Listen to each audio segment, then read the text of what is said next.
ইয়াসিন প্রতিদিন নিয়মিত মসজিদে নামাজ পড়তে যেত।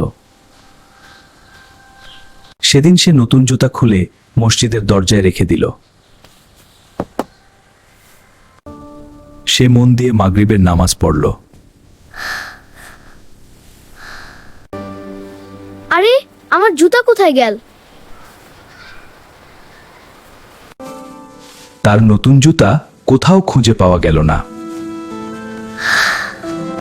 কে আমার জুতা নিয়ে গেল?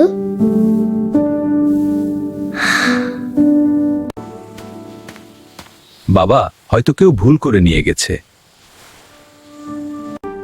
হয়তো কোনো গরিব মানুষের দরকার ছিল। ইয়াসিন আর কিছু বলল না। বাবা, তোমার জুতা কোথায়? হয়তো কোনো দরিদ্র মানুষ নিয়ে গেছে। তুমি রাগ করনি? না মা, যদি তার দরকার হয়ে থাকে।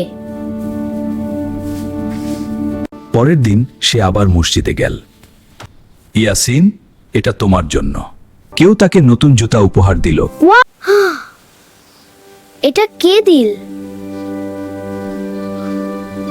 একজন মানুষ তোমার ধৈর্য দেখে দিয়েছে। যে ধৈর্য ধরে এবং ক্ষমা করে, আল্লাহ তাকে আরো ভালো কিছু দেন।